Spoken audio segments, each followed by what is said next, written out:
Selamat pagi sahabat Kristus yang setia. Mari kita awali perjalanan hidup kita hari ini dengan doa pagi bersama Pendeta Agus Wianto.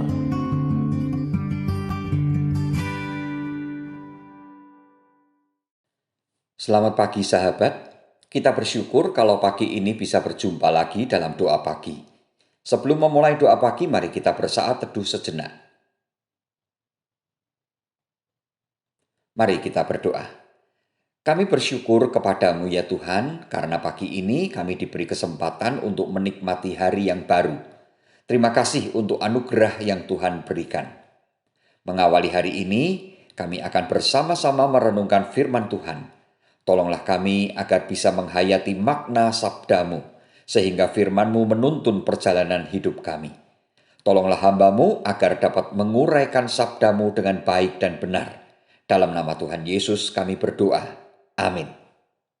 Sahabat, sebelum membaca firman Tuhan, mari kita menyanyikan pujian dari Kidung Jemaat 410 bait 1 dan 3. Tenanglah kini hatiku, bersama Bapak Devian Abed Kurniawan dan Ibu Putu Dita.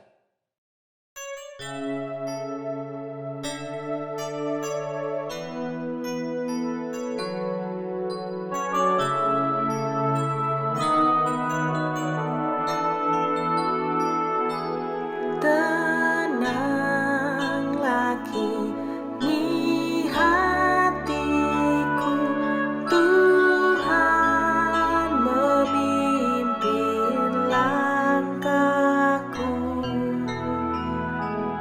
Di tiap saat dan kerja,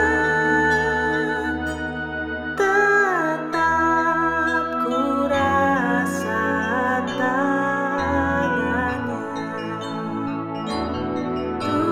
Tuhanlah yang membimbingku, tanganku dipegang teguh. Hatiku berserah penuh, tanganku dipegang teguh.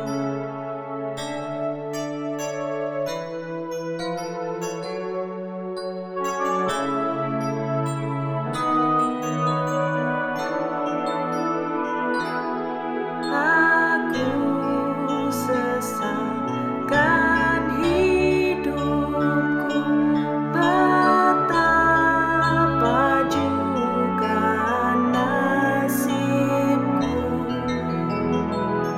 sebab Engkau tetap dekat, tanganmu ku pegang erat. Tuhanlah yang membimbingku, tanganku dipegang teguh.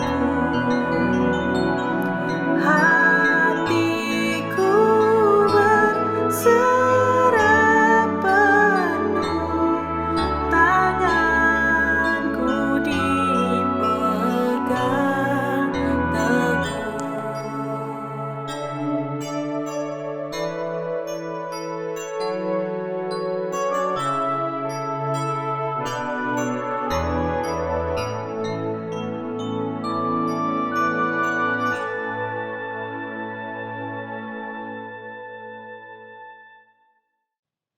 Sahabat, firman Tuhan dalam Amsal 11 ayat 25 mengatakan demikian.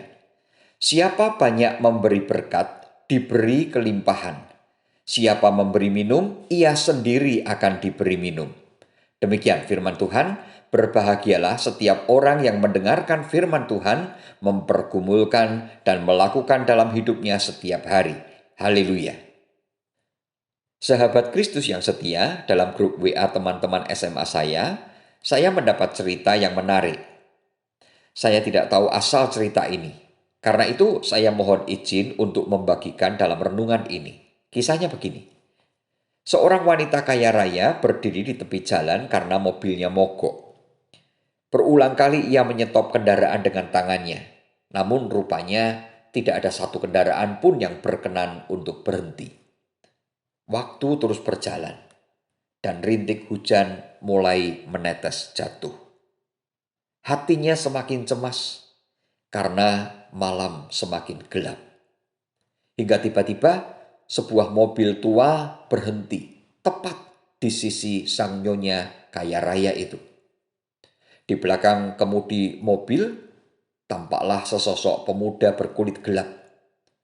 Wanita itu menatapnya dan menatap mobil tuanya.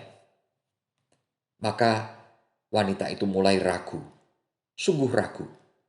Apakah ia akan menumpang atau dia akan tetap menunggu di tepi jalan yang mulai gerimis dan gelap itu? Nyonya itu bimbang. Namun akhirnya dia mengambil keputusan untuk ikut mobil tua itu. Dalam perjalanan itu, sang nyonya kaya raya itu menanyakan nama dan pekerjaan anak muda itu. Anak muda itu menjawab, "Namaku Timothy dan pekerjaanku adalah sopir taksi," jawab anak muda itu. Wanita itu sedikit lebih tenang sekarang. Hatinya lega dan dia agak menyesali karena dia sudah berburuk sangka di awal tadi. Sekarang sudah tampak di hadapannya bahwa anak muda itu tidak ada maksud buruk apapun. Singkat cerita, mereka tiba di kota. Dalam hati sang nyonya kaya raya itu, dia memang sudah berniat untuk memberikan upah sebesar apapun yang diminta pemuda itu. Sang nyonya itu pun berhenti dan kemudian bertanya, "Berapa upahnya anak muda?" "Tidak ada, nyonya." "Tidak ada? Mana mungkin? Engkau telah menolongku dan mengantarku dengan selamat." Timothy, anak muda itu tersenyum saja. "Upahku adalah," nyonya berjanjilah, "untuk melakukan kebaikan kepada siapa saja yang nyonya temui." Timothy, sopir taksi itu pun berlalu, meninggalkan nyonya itu dalam kegelapan. Dan kemudian nyonya itu berjalan masuk ke sebuah kafe di tempat dia tadi berhenti. Lalu dia menemui pelayan wanita yang memesan secangkir kopi hangat. Lalu dia duduk. Sejenak kemudian pelayan itu menyajikan kopi hangat itu. Sang nyonya memandang kepada pelayan itu yang nampak sangat lelah sekali wajahnya. Perutnya besar dan buncit. Lalu bertanyalah nyonya itu, "Anda tampak sangat lelah, kenapa?" Pelayan itu tersenyum dan dia mengatakan, "Waktu persalinan sudah menjelang, nyonya. Mengapa tidak istirahat? Mengapa tidak ambil cuti?" "Saya harus menabung untuk biaya persalinan bayiku ini, nyonya." "Oh, begitu." Nyonya itu mengangguk perlahan. Secawan kopi panas itu sudah dihabiskannya. Sang nyonya membayar kopinya, dan sang pelayan membawa uang itu ke kasir untuk mengambil kembaliannya, karena uang besar itu setara dengan 10 cawan kopi. Ketika pelayan itu kembali ke kursi di mana nyonya itu duduk, rupanya nyonya itu sudah tidak ada. Dia mencari-cari di seluruh ruangan dan nyonya itu memang benar-benar sudah pergi. Tapi di meja itu ia menemukan secarik kertas dengan tulisan, "Kembalian kopiku itu kuhadiahkan untukmu." Betapa gembira pelayan itu. Dan ia membalik kertas itu. Dia menemukan lagi tulisan. "Dan di bawah meja ini saya juga menitipkan hadiah untuk calon bayimu." Hampir saja dia berteriak karena yang di bawah meja itu ada sejumlah uang yang setara dengan gajinya selama 6 bulan. Air matanya tidak bisa dia bendung lagi. Dia segera minta izin untuk pulang. Dia ingin berbagi kegembiraan itu dengan suaminya. Dia langsung berjalan cepat untuk menuju ke rumahnya. Dan dia panggil suaminya yang terkejut dan terheran-heran atas kepulangan istrinya yang tidak biasa. "Apa sudah waktunya melahirkan?" pikir sang suami. Yang ternyata suaminya adalah Timothy. supir taksi pengantar nyonya kaya raya itu. Tapi istrinya memeluknya erat, suaranya berbaur bahagia dan haru. Dia berseru, "Bersyukurlah Timi, akhirnya Allah memberikan jalan keluarnya." Dan Timothy, supir taksi budiman itu, hanya bisa mendengar apa yang diceritakan istrinya dengan kebaikan yang dia terima. Sahabat, seringkali kita tidak mudah memahami misteri hidup yang terjadi di dalam kehidupan kita. Seringkali kita tidak bisa memahami cara Tuhan menolong kita ketika kita sedang berada dalam pergumulan hidup yang berat. Namun, ketika kita memberi berkat kepada sesama, Tuhan pasti juga tidak akan membiarkan kita berada di dalam kesulitan.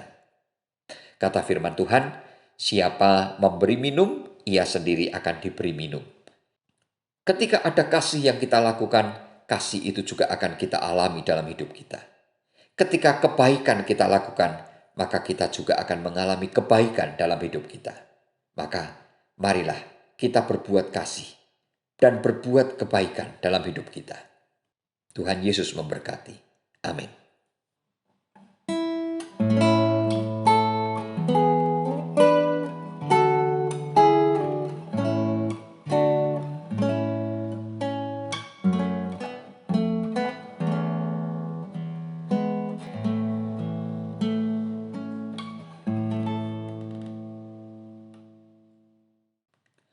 Sahabat, mari kita satu hati untuk menaikkan doa syafaat. Bapa yang Maha Setia, kami bersyukur untuk firman Tuhan yang menyegarkan iman kami. Ajarlah kami untuk selalu menabur kasih, menabur kebaikan kepada orang-orang yang membutuhkan. Mampukanlah kami ya Tuhan. Saat ini kami ingin bersyukur kalau kasus COVID-19 di Indonesia sudah semakin turun. Tolonglah kami, masyarakat Indonesia, agar tetap waspada dan tetap menjaga protokol kesehatan dengan ketat, agar kasus COVID-19 ini tidak melonjak lagi. Tolonglah pemerintah Indonesia dan berbagai pihak yang menangani COVID-19 serta seluruh masyarakat Indonesia, agar kami memiliki kesehatian untuk menghentikan pandemi di Indonesia. Tolonglah agar pemerintah Indonesia juga dapat mengatasi dampak pandemi bagi masyarakat Indonesia dengan baik. Ya Bapa, tolonglah sahabat-sahabat kami yang sakit. Mohon Tuhan sembuhkan mereka. Berkatilah mereka yang lanjut usia, agar mereka diberi kekuatan dan sukacita sehingga tetap dapat menikmati perjalanan hidup mereka. Kiranya Tuhan berkenan menguatkan dan menumbuhkan iman mereka semua. Akhirnya kami menyerahkan seluruh perjalanan hidup kami sepanjang hari ini ke dalam tangan penyertaan Tuhan. Mohon Tuhan berikan anugerah kesehatan yang baik, rezeki yang cukup, pekerjaan yang lancar, dan hati yang damai sejahtera. Terima kasih Tuhan, dalam nama Tuhan Yesus kami berdoa. Amin. Kasih Tuhan mengiringimu dan sayapnya melindungimu.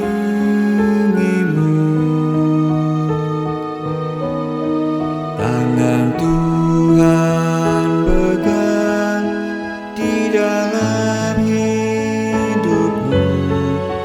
Majulah dalam terang kasih-Nya.